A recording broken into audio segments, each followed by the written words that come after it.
What's up, everyone? We're hanging out here on the official podcast of Roush Performance. You don't know Jack. And this is episode 6. And we just got off, actually just before this, we sat down with JP. That is so fun sitting down with JP. He's right over there as he waves. JP, it's exciting to think about. Initially, I was thinking racing, right? Like, where's JP going to go in racing? But then his answers are so mature about, he was thinking about the company already and what he can do for the company. I'm like, wait a minute. Like, I'm thinking JP, like, Roush, he's going to go the racing route, get into the industry. But his mindset was like, what can I do for the family company? And I'm like, that excites me because it's like, where is this going? And to know that that's our future it's pretty cool. But we're going to find out a little bit more about Roush as we are sitting down with Roush Holdings Chief Commercial Officer Dean Massab, who nearly has 3 decades of experience providing major insights and strategic thinking that has undoubtedly contributed to the success of Roush.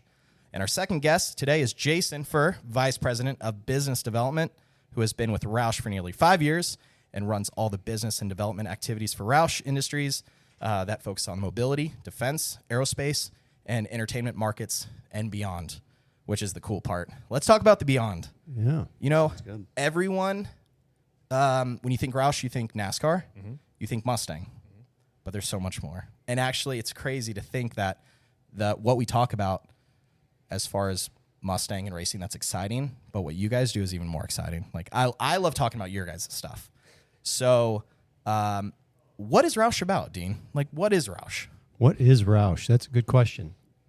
First of all, I was a little bit surprised that you said 3 decades. That sounds a little bit daunting to me, but I guess it is. Sorry. Been with Roush for 21 years, so we'll shorten that a little bit. What's Roush all about? I mean, in that 21 years for me, well, first of all, I've known Roush since I was in high school, literally. The company was established in 1976, and I was just entering into high school at that time. So, wow. And our current CEO and I actually went to high school together. So I've watched Roush since they had 10 people in one office. Wow. And now we're 4,500 people. We've got 3 million square feet under roof. Yeah. We're customers in 33 countries or something like that. It's pretty daunting. So what is Roush? It's a great story. Yeah. It's a great success story. It's a almost 50-year overnight success story. Okay, because we're coming up on our 50-year anniversary in 26. So it's going to be interesting. We are I'd say a highly diversified engineering services company, first and foremost, solving very technical problems for our customers. We specialize in commercialization of products. So we can do anything you need to commercialize a product, from design, concept design and styling, all the way through to final production. So, we have a breadth of capabilities that we've built over those 30 years or 50 years. And, when our customers come to us with a problem, chances are we've got a solution for them. So, first and foremost, a highly diversified engineering services company. And then we also have our products companies, which obviously we're talking here with the Roush Performance Products crew, which was really born out of our services company, our expertise in powertrain engineering and vehicle integration, combined with our racing operations as well. So, and then we have our Roush Clean Tech business, which is a little bit different in that it's alternative fuel vehicles for fleets. So it's, again, I'd say it's a highly diversified products and services company. Yeah. And we actually just talked to, Josh and I, we met Chelsea in the hall, actually, I think yesterday. Yep. We're like, hey, podcast time. We got to get Clean Tech in here, which I know you had mentioned Clean Tech, and 100%. Exciting to talk a little bit about that.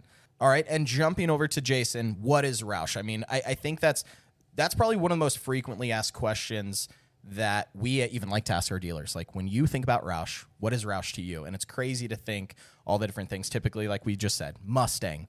Oh, it's NASCAR. Even when we talk to our ambassadors, like, what is Roush to you?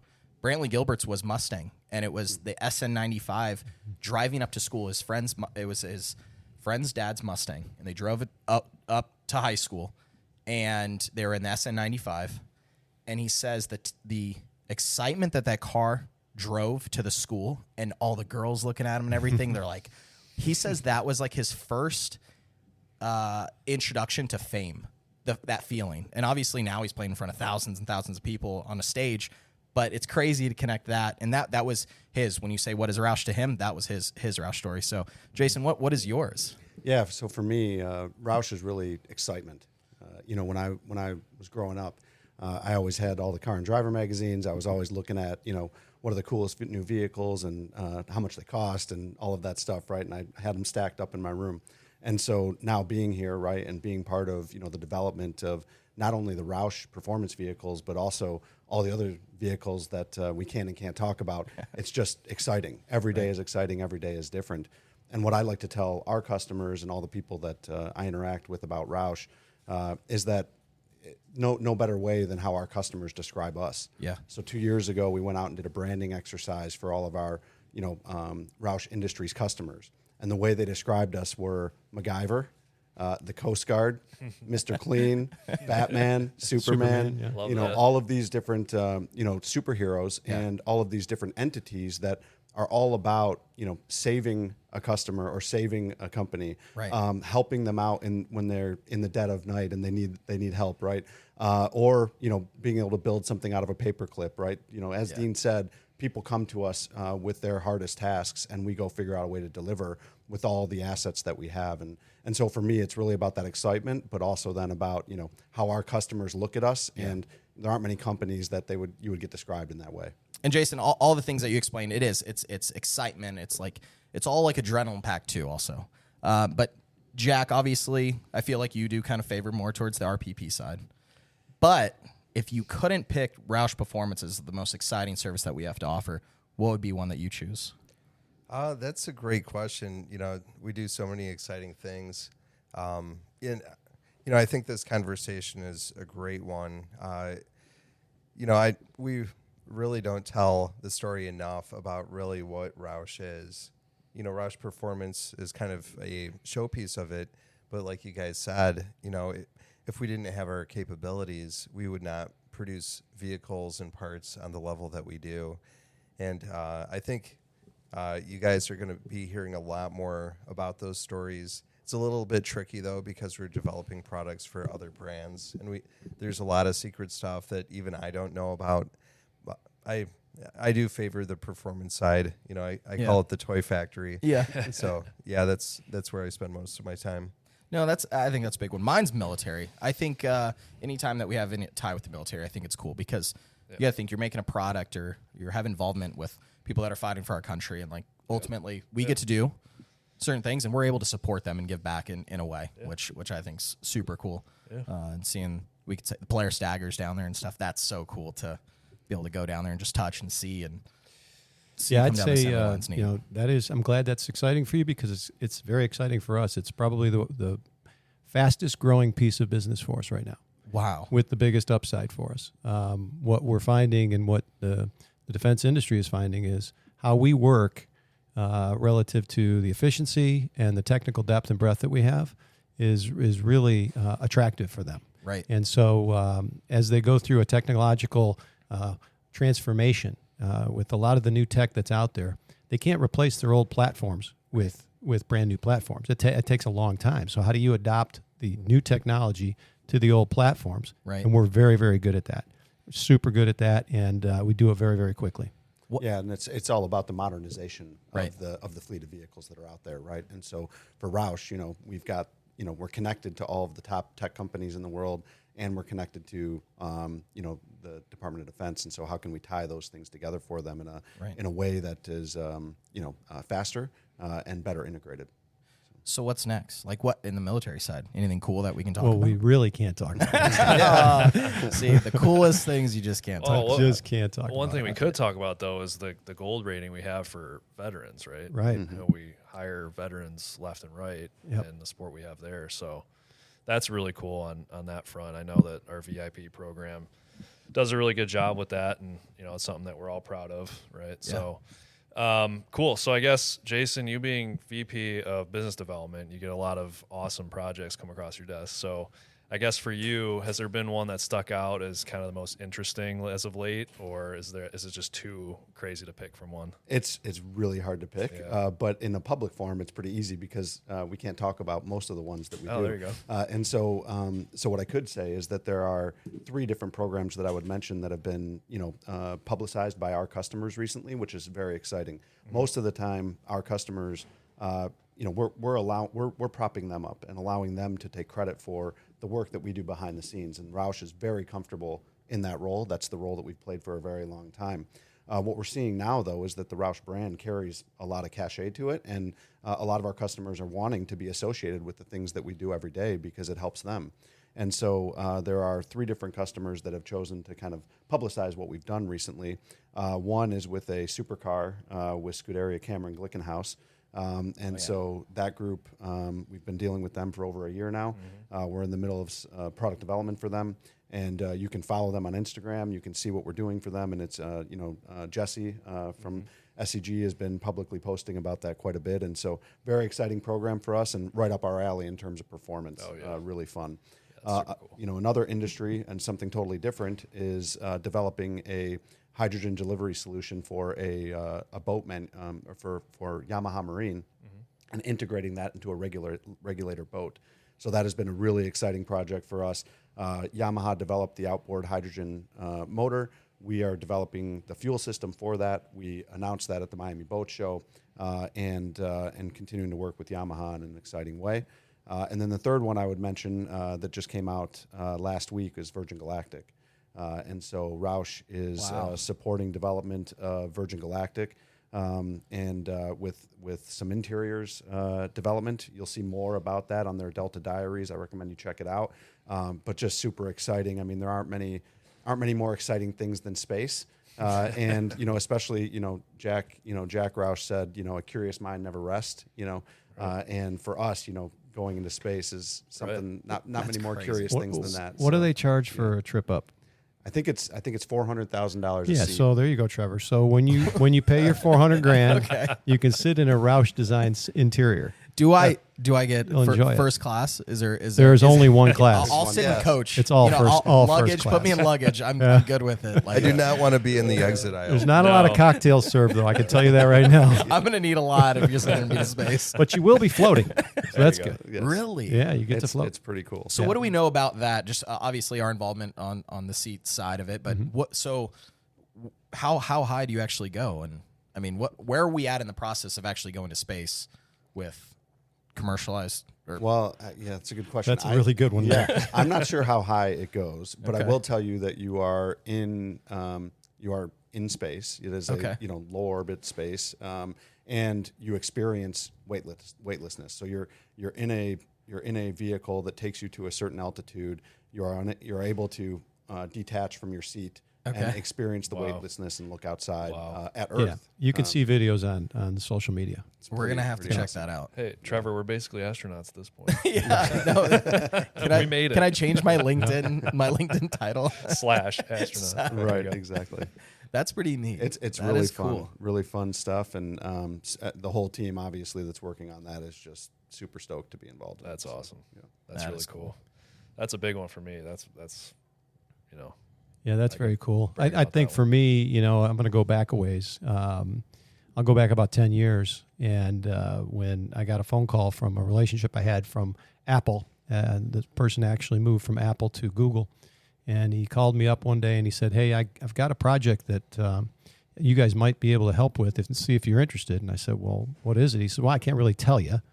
I said, okay. He goes, well, you got to sign all these NDAs and then you got to fly out to California and then we can tell you. So I did. And long story short, that turned into Project Firefly with then Google, which turned into Waymo. Okay. So we were the tier 0, which means we were the engineering service provider on the ground floor, taking their concept with the autonomous technology that they developed and packaging it into a very bubble-looking kind of car design. Yeah. And we actually did all that work, and we did all the first 100 cars for testing and everything. And to me, that's what put us on the map relative to not only autonomous vehicles but electric vehicles. And now when you look back at that, that I think drew attention from all the startups that are out in California. And so this whole EV wave and the autonomous wave, I think we've seen just about every single one of those companies come through our doors in one way or another. Well, it's like when you work with Google, like you just say the Google name, it's Right. immediately it's attraction of like, well, if Roush works with Google, then we should work, or Right. we need to work with Roush. Right. Like, what is Roush doing over there? Right. That's right. Kind of that's pretty cool. Yeah. You know, there's obviously there's tons of we're talking about all the types of things that we're involved with, but how would you describe working at Roush, or even go back to day in the life as Roush? Jason, start with you. Day in the life as Roush. You wake up in the morning, you have Folgers in your cup, whatever it is. Just drinks coffee all day long. Right. Yeah, exactly. Yeah. Well, the fun part is we don't need a lot of coffee because the adrenaline's going, like you said. got I mean, that right. it's super exciting. So, you know, a day in the life for me could be I start a meeting with, you know, our entertainment folks talking about what we're doing, what the next ride's looking like, what the next animatronic figures or show action equipment, what we're doing with, you know, with the big theme park guys. Is really exciting, right? And then I may end up on a call talking about how we're going to contract manufacture electric vehicles for a company, right? And so for me, it's about how are we supporting all of those customers in a way that leverages all the capabilities that Roush has, you know, across the entire product development cycle, right? Every customer that we deal with isn't a Google, right? We're dealing with a lot of very small customers as well that just need maybe an NVH problem solved on a very specific, you know, component, right? But we're there to help a lot of these different customers. So there's a wide variety. And for me, the kind of day in the life is making sure that we're meeting the needs of all of those customers while we're looking, you know, a year, 2, 3 years in the future to see what are those trends that are coming so that we can proactively plan for those with our resources, our capital equipment, and all the other things that you need to support those customers. You never know what you're going to get. Like you never know what phone you're going to answer, who it's going to be on the other side. That's right, exactly. And that's what I talk to my team all the time. You know, take the meeting, right? You know, that the person calling could have the craziest idea. They could have the, you know, they could sound like they're from Mars. I literally had someone call me and talk about aliens one day. You know, it is, you know, it is really bizarre. But I tell all the guys, take the meeting because you have no idea where it's going to go. Yeah, we like to say, you know, we chase a lot of foul balls. Yeah, we do, and because we've been brought up in this culture of solving technical problems, and you just don't know what you're going to uncover until you get into it, and whether you can solve it or not until you get into it. So we do a lot of that. It's exciting. That is exciting. Yeah, what's a reason for staying? For staying at Roush? Yeah. That's a good question because before Roush, the longest I was at a company was 7 years, I think, 8 years. So it's 21 years for me now and running. It's the adrenaline piece that Jason talks about. There's high energy, not only, you know, from the opportunities coming from external customers, but from the people within Roush. And you can see the excitement when, you know, you have, you know, new projects that they would never have seen if they weren't here. Yeah. We get a lot of feedback from people that come to Roush from, say, a tier one or an OEM they literally say, I just love working here. Yeah. I mean, you just heard somebody say that last week, one of your guys. Absolutely. And it's because their other jobs were just so monotonous and so repetitive. And that's the nature of the beast when you go to those high volume companies. Right. But when you come here and you're looking for technical problems to solve. Yep. And you're a technical person and that's what lights your fire, you can't get enough of it. Yeah. So next thing you know, you've been here for 20 years. Yeah. Right? And so that's it. It's crazy. Steve, actually, he feels like he makes an impact here. He feels like he actually makes a difference. Who's saying the same thing, coming from the internship, he, I mean, literally fresh out of an internship, designed the shock that's currently on our 24 F-150. That's awesome. Yep. And just being able to give people that ability is absolutely amazing. I mean, truly, if Josh and I and Jack and marketing team sits down, we're like, hey, we think we should do this. It's kind of crazy that you can legitimately just be like, hey, let's do a podcast. Yeah. All right, let's do a podcast. That's right. Hey, let's go do a burnout and film it. Hey, let's go do a like and for Roush to be able to give that ability, it's pretty neat. But also another thing, talking about Roush to anybody, it's a pride factor. It is such a pride factor. Yeah. It like literally I can feel it right here. Yeah. Yep. Like and if someone talks ugly about it, it's like you're talking about my mama. I'm like, all right, That's right. You're about to be in a headlock or I'm gonna be standing on your table here in a second. But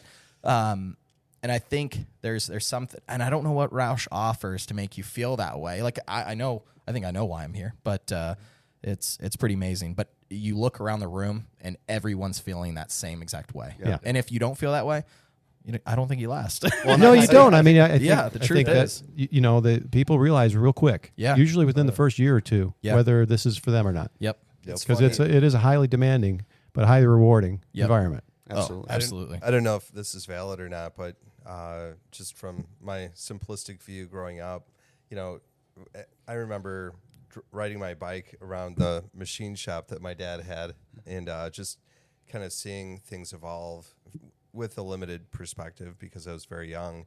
But there were, my dad was always so passionate about his work. I mean, he would never, ever stop. He still hasn't stopped.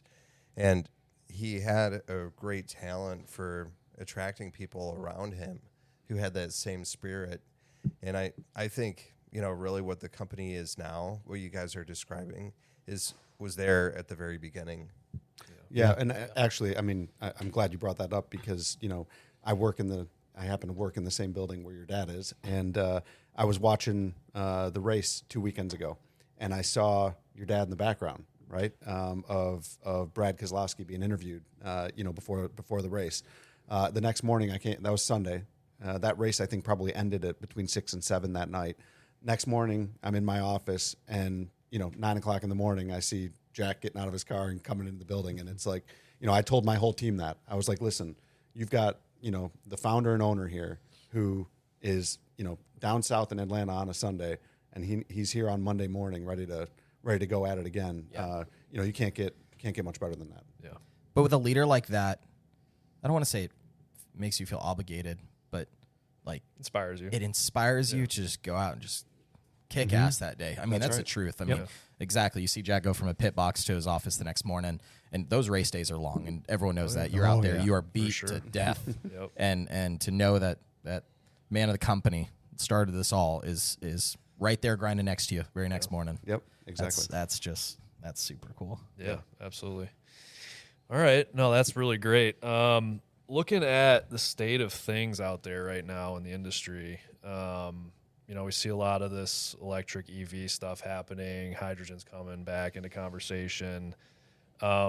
What's been your experience with the innovations on that side? And do you think we're headed in the right direction with mobility? Where do you think we're going? That's a loaded question. We talk about that all the time. We do. That's right. Yeah. And we see customers, they're a lot of our customers, the bigger ones, are struggling with that same thing, right? And strategy is an interesting thing, and how you define it. Sometimes it's more about experimentation than it is about forethought, and sometimes with this new technology, you've got to experiment. And I think a lot of the OEMs went headlong into this EV space. And we're seeing what's happening right now, right? There's a little bit of retraction. They're going with hybrids. And again, still with the goal of cleaning up the environment, which is an awesome goal. But, you still have to have market adoption. You have to have a market that's ready. You have to have infrastructure that's ready. So we see a lot of that. And I think, in the autonomous vehicle space, 10 years ago, literally 10 years ago, like I said, we did that first autonomous vehicle for Google. They've got billions of miles in simulation and actual road miles. But the problem is very, very difficult to solve. You can get, and a lot of these autonomous companies have figured out that they can solve 90 to 95% of it relatively easy, but it's that last 5%. And so new technology adoption, it takes some time. It takes some time. And so we're there to help them. Yeah. Because not only do we help them on the prototype stuff, but we help them with the testing, right? And the low volume production so they can get real road miles out there and figure out how to solve the problem. Cool. Yeah, and I'll add to that too. So from a propulsion standpoint, right? You mentioned EVs, you mentioned hydrogen. Roush has 20 years of experience with hydrogen, right. both on the ground and shooting rockets into the air, and on boats, like I just mentioned. We've done 25 years of EVs. Our first EV we did was for a port, application for a Ranger, 25 years ago. And so for us, I would say we're a little bit, it sounds a little odd, but we're a little bit propulsion agnostic, right? We have the capability inside of Roush to support many different types of technologies, right? And so for us, we don't necessarily have to choose, but what we do need to do is be ready for that next customer that we can support them properly. For example, at Roush, a lot of people don't understand the amount of assets we have. We have 50 dynamometer cells at Roush. Wow. That's a lot of equipment to support both development and durability. Yeah. And so for us, when we think about that capability, we're going to keep that around for a while. We're not just going to flip those to, everything's turned into EV, right? Because we know that, companies are going to have to support ICE and engine development for quite some time, whether it's the development or the long-term durability and support for those. And so for us, as long as we make the right decision to not get rid of things too fast, right, we are in a perfect position to support our customers over the long term for kind of any kind of propulsion you're looking at. Can we, going to the EV side, can we talk about any brands that you feel are absolutely doing it right? Like who's maybe leading the charge in this, or can we even speak on? Well, we don't want to offend any of our customers All right. by not mentioning them. Right? Okay. Remember, we're a services company. We love everybody. Thanks for making it Well, out. Who's doing it the best? So Our about that customers. supercharger. Right. Yeah, right. Yeah. So about superchargers, Just right? got weird. Exactly. Yeah. No, but I think what we can say is that there are a lot of really cool ideas out there, and there are a lot of companies that are trying to push the limit, and I think that's good for the market in general, right? Whether it's the big OEMs or startups, the cool thing about Roush is we're seeing companies come out of stealth, like right when they come out of stealth, or even sometimes before, we're supporting them, right? And so for us, we get a view of that technology. We can understand, hey, is this thing going to work out or not, right? And we get a pretty good feeling early on. And so for us, it's, we're dealing with most of these companies, so we can't, we joke about it, but we can't really choose, right? Yeah. Sure. But we will continue to be honest with them and support them, as long as their objectives are real and we feel like they have a real chance of making it. I just feel like, being biased on the RPP side, we're used to cranking up a car, exhaust, everything else. But there's definitely a different experience getting into an EV vehicle. No Absolutely. question. And I think it's actually a really cool experience. Yep. We talked about in the last episode the smells of the oil and the gas and the sounds and everything. That's great, and that's what I think ultimately drives us. But when you get in an EV vehicle, it almost feels futuristic still. Right. And how many years are we into actually EV? And it's exciting to kind of see the direction it's going to go. It is. And it's amazing when you talk to people, how many people actually haven't experienced it. Right. Yeah. It's if you get in a room full of people, most people have not yet driven an EV and experienced what it can feel like and what it can be. There is not going to be an EV for every single application. I think that's pretty clear now. Right. But for niche applications, for day-to-day drivers that are low mileage, for very high performance, that isn't ICE based, right? There's a lot of really cool things out there, right? If you get behind the wheel of some of these EVs, even the trucks that can take off the way they do for the size they are, right, it will blow your mind, yeah, right? But a lot of people haven't experienced that yet. So EV supercar Roush, can we do it? Well, like I said, we always say yes. All right. It's just about the terms and conditions. Now's the time to ask. I know, right? They can't say no. Oh, where do you guys, from your perspective, where do you see Roush Performance going? And let's reach out 10 years. Where do you see us? Yeah, I think, again, leveraging the core capabilities of Roush, we can go in a lot of different directions. And I think diversifying, in addition to what we do today, which we're very, very proud of our product lineup today, but we believe that the brand is super strong. And it means a lot to a lot of people in a lot of different industries. So when you look at the off-road industry, for example, with our Slingshot, that's just the tip of the iceberg. Yeah. We feel like there's a lot of room to grow there. Oh, yeah. And a lot of benefit for our customers and partners in that area. I think that's a huge priority for us. And then also, developing high performance variants for multiple brands. Yeah. That's also a very big possibility. We have to be careful because we want to make sure that it lives up to the brand promise. Yep. We do not want to do anything to dilute the brand. We've talked about the brand. We've talked about the pride that we have. We talked about what it means to people inside and outside of Roush. We will not sacrifice that. Yeah. All right. So that is a key pillar of our strategy. So, yep. Yeah. We're going. We're going. Can't stand still. No, you can't. It's crazy. As I'm literally sitting here, just off what you're saying, it's like I just jumped into the future. It's like saw your mind. Yeah, I it's saw like it. I'm backpedaling. I see Monday actually in my mind right now with the program, and I'm like, all right, how do we get there? But That's no, good.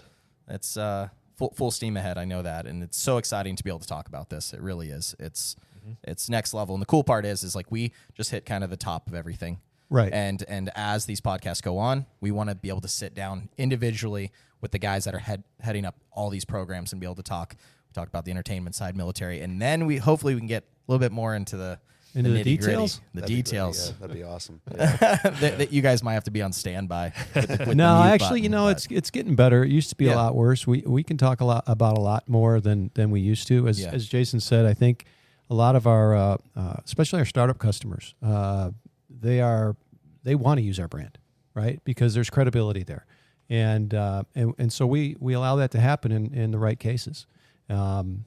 So at the end of the day, I'm sure you can get a lot more detail on a lot of these programs if you need to. Yeah. Roush.com. Right. That's right. That's exactly. That site. Sweet, by the way. Great site.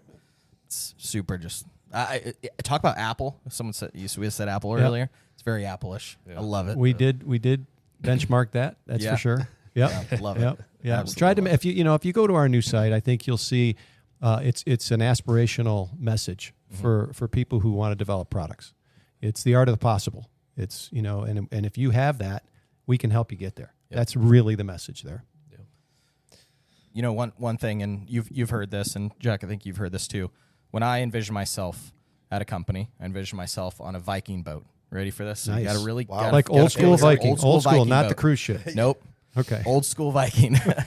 And I imagine sitting there, and I look to my right, and I see how he's built out, what he's wearing, what he looks like, his gear, what tools he has, sharp axe. Like I know he knows what he's doing. I look left, same thing. But then I look ahead. I look at the guys that are leading the ship, right? And I'm like, is it someone that I know is going to get us through battle, right? Or whatever it takes, they're going to get us through it. And truly I can sit here and say, I genuinely think we have a heck of a Viking boat. We're getting through it no matter what it is. And it's cool to be able to look ahead, look at the leadership, look at Jack Roush, look at Evan, look at yourself, look at you guys. Like, I genuinely think sitting in the position that we are, it's like, well, we can fight the battle. We can do whatever it takes, and I'm confident we'll get there and back. I think that's the coolest part about working for Roush. And I think you just kind of encapsulated the culture right there. I mean, I think that, you look at top to bottom at the company, we're very proud of everybody that works here, everybody. And we have, again, close to 4,500 people if you include a lot of the contractors. And I tell you what, it's you walk around some of our buildings and you see people working and you see them talking and you talk to them and you get that pride, and it's invigorating for us. Special. It is. It absolutely is. So can we supercharge the Viking boat? Or Oh, it's supercharged. No, That it's, thing it's is going to have a hydrogen. Yeah, there you go. there you go. Powered. Yeah, Exactly. we're gonna have to talk to Outboard. Jason about that one. Yeah, exactly. Oh, that is great. Awesome. But Jason, Dean, thank you so much for sitting down with us today. problem. Really, just kind of scrape the top of everything and exciting future episodes. Yeah, I'd like to deep dive. I'd like to congratulate you guys on this. I know it's new for you. Yeah. But you're a natural at this, Trevor. Thank you. I like the voice. Yeah, You got a voice for you got a face for podcast. face for podcast. That's what my mom said. That's what my mom said. So no, keep Yeah. up the good work. It's really good. I think it's informative to our customers, our partners, and our employees as well. Yeah. And so I think it's great. Great job. Awesome. Well, you guys heard it there. Thank you so much for hanging out with us. Be sure to check us out on your favorite podcasting network, and we will see you on the next episode.